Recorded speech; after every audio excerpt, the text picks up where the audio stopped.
و بینندگان یوتیوب کانال SSSR. اینجا دکانی مالهای پیشین، یعنی که مثل که در زمان شوروی بود مغازه های کمیسیونی با نام اسر. به خاطر چی اسر نام کرده؟ که چون که خودش دوران شوروی، دوران اسر یکی از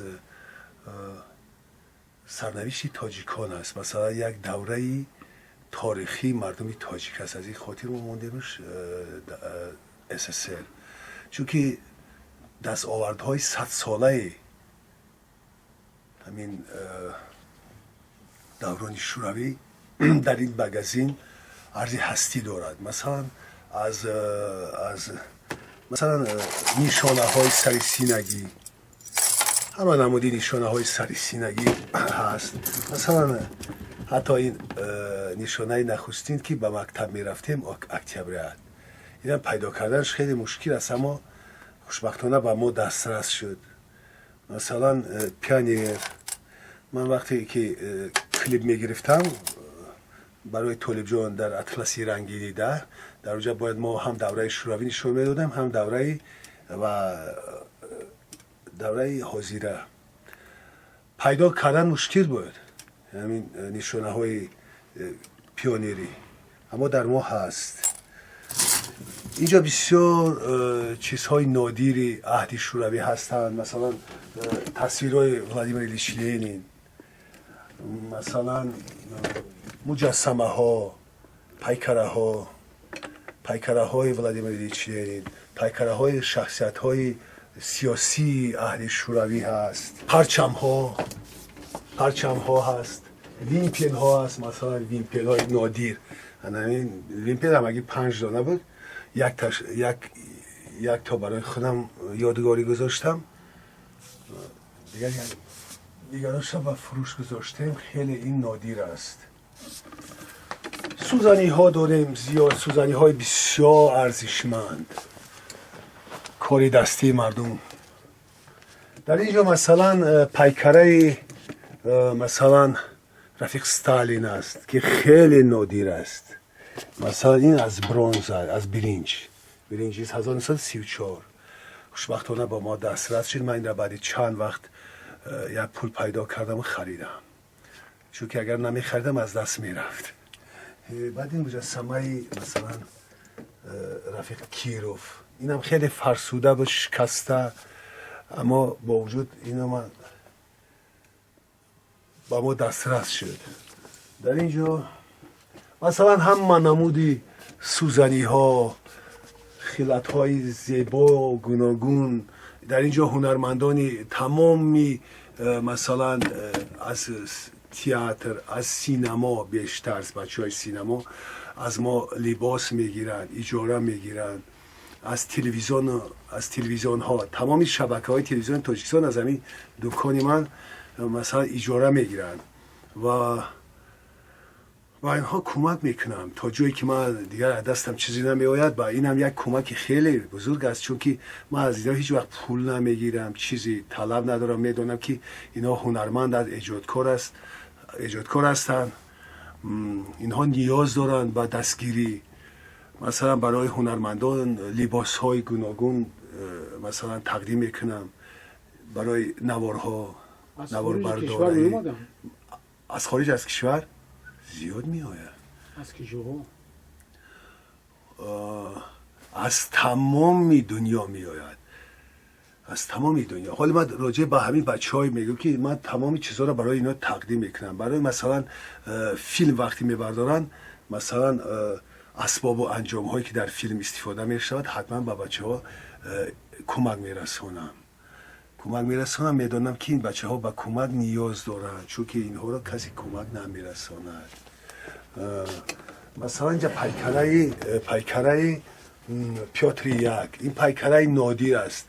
متاسفانه یگان نفر از تاجیکای پولداری ما اینا را نمیخرند و نمیدونم، شاید تصورات دارن اما نمیخواهند. وگرنه این بسیار مجسمه نادیر است، از برنج ساخته شده و اورجینال است، یعنی که اصل است.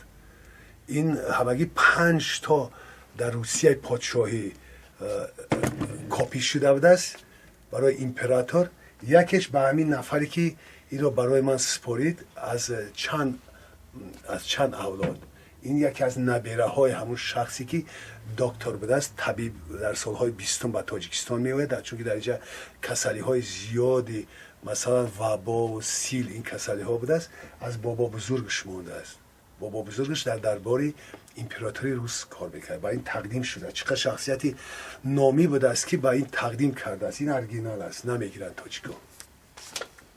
قرقیزا میخواهم بگیرن اما کمی ارزانتر ندارن، اما تاجیکا نمیگیرن. چند ارزش دارد؟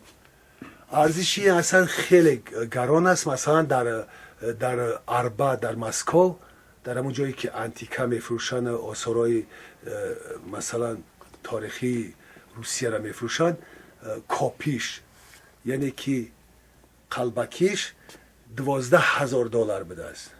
اینه برای من همین زنی روس که خودش در مسکو است گفت اگر که اینجا سودا نشود، برده نشود، من در بازپس میبرم.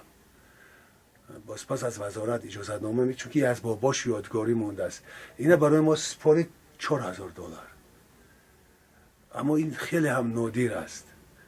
این اصلا باید در آثارخانه مردمی تاجیکستان باید باشد، چون که این نادر است. اما متاسفانه آثارخانه هیچگاه چیزی نمیخره. همیشه میگه که میخریم ولی در کوارتل دوم، کوارتل سوم، به خاطر که معرفگری همین سرزمین باشیم.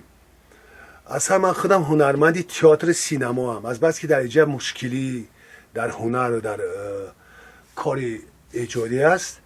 این یکی از شغل‌های دوست داشته من از کودکی را دوست داشتم. از کودکی میرفتیم همون آثارهای باستانی را در فرخار میکافتیم، در همون کوخت پاها.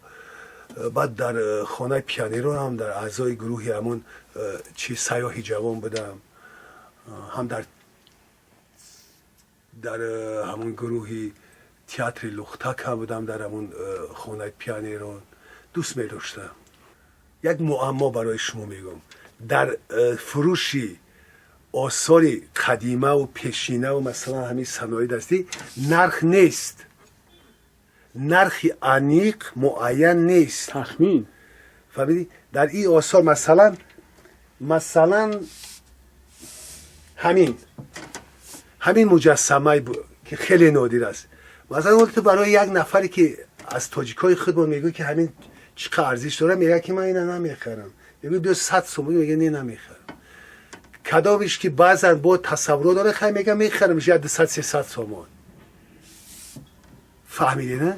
اما نفری هست که یک خارجی که باید تصوراتی بیشتر داره و در این کارها مثلا کلکشنر است، اون میگه تو چندش؟ میگو من میخرم. چندی میگو؟ اگر یه 4,000 سپرده باشه مثلا میگه که 10,000، میگه که بیا من میخرمش 9,000. فهمید؟ در این مغازه ما نرخ معین نیست. حتی یک چیزی را میخرن که از تصور بیرون هیچ باورت نمیآید. مثلا یک رادیو بود، من چند بار این را خواستم در بیرون موندم که کسی بی پول بگیرش، نگرفتهش. یا پسر بچه من اجازه کمی یاردم میداد، کمک میرسون میرفت بیرون را. گفتم دلیر بر همین چندی میگیرم، پولش خودت بگیر، پولش خودت بگیر. پورت اینجا یک جای استخوانه گلوبای اکران میگن، پس گردان آوردش، پروا نکن، پس گردان آوردش. 2 روز همو بیرون بود. بعد من گرفته همینجا خیلی گفتم آورده پیش بدیش، سالهای پیش همینجا کنار گذاشتمش. یک مسافری امریکایی اومد، گشت 1 ساعت همینجا گشت اومد همون گفت که how much، چند نرخ داره؟ من گفتم 1,500. ای گفت که من 1,200 تومان میتونم. گفتم باشد، اوکی. شما تصور میکنین من از رادیو تماما در کار نبود، یا دردی سر، جاگیری زیادی، پیشپا میداد مرا، هر وقت میرفته پیشپایی میخوردم. این فروختم 1,200 تومان که من اون را گفتم ببری، همین پول شب از خودت همش. فهمیدی؟ میزنیم این ثبت نمیشه، پروسو برای خودمون. برای چی همین چیزایی که در اینجا اکثریتش صورتای لنین، صورتای سوال این بهترین نه میگه. برای چی؟ ثبتون بکن. نه اولی ثبت. اولی گفتنی بعد. نه من گفتم نیست. برای چی؟ ما دوباره گپ نمیزنم، ما هم یک باره ذوق میره گپ میزنم. خیلی گپ زنیم. برای چی اینا شوروی که ما اصلا در دوران شوروی بزرگ شدیم، ما نسل دوران شوروی و تمامی 100 سال اخیری ما به شوروی ربط داره. مثلا همه چیزی ما، زندگی ما، کتاب دفتری ما، دبستان های ما، سر لباسی ما، همه خاطره های ما یا برای ما خاطره هست. مثلا روز 1 می بده 2 روز پیش 1 می این چه خیلی روزی خوبه. مثلا ما در کودکی از این پرچم های خوردکک میگرفتیم، در خوردکک اینا میگرفتیم، زنده بود 1 می دو زده همین خیلی گلدسته ها معلمه ها میفتن که گلدسته بگیریم با این پرچم خورد بیاییم. این یک خاطره، چگونه خاطره ها را می شود که پاک بسازی. این خیانت هست. مثلا اینجا همه چیزایی نه، مثلا گفتم پیونر بدهیم، ما پیونر میشیم، همین خاطره های شیرین است. شاید برای کسی این عجیب نباشه، اما برای نسل ما هر کسی جا میدونه گریه میکنه، عشق میریزه از خوشحالی، چقدر دلش خالی میشه، چقدر سپاسگزاری میکنه. میدونه که چقدر سپاسگزاری میکنه. یعنی یک دکان میدروین خارجی ها سپاسگزاری میکنن، مردم خدمات، مردم سابق شوروی از مسکو، از اوکراین، از هر کجایی هست. اصلا این مغازه تنها خارجی ها میآین، مردم ما تماما کم میآین. اگر مردم ما بیاین اگه چیز نرخ نوا میپرسه و هیچی نمیخره. اینجا یک پیکره مجسمه نیم پیکره داره. این نیم پیکره پیاتر یک هست. این از گچ ساختگی. یک چند سال پیش از کووید یک تا کاناداگی آمد، همون دا پیسن بود، بعد همین خرید. خیلی قدر پول خوبم نه. رفت بعد 1 ساعت را رفیقش برگردون آورد. گفت که اجازت ندادن.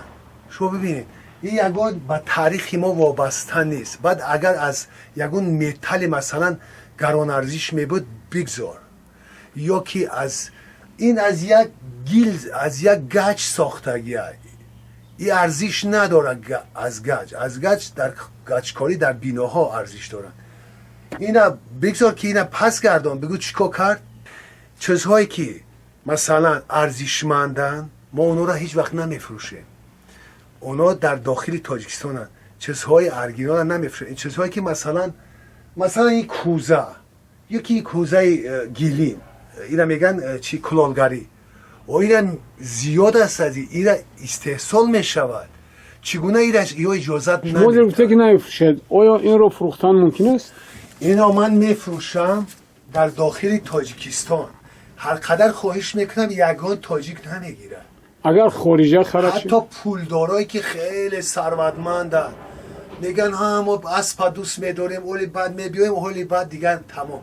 اما اگر این بر فروش شود، این باید رفته از وزارت فرهنگ اجازت نامه میگیرن. اونجا وزارت فرهنگ نمایندگان نشستن برای این از تاجیکستان که با فرهنگ ما دخل نداره، ربطی نداره، اما اونا میتونه که یک پول معینی برای این نفر خریدار معین کنن.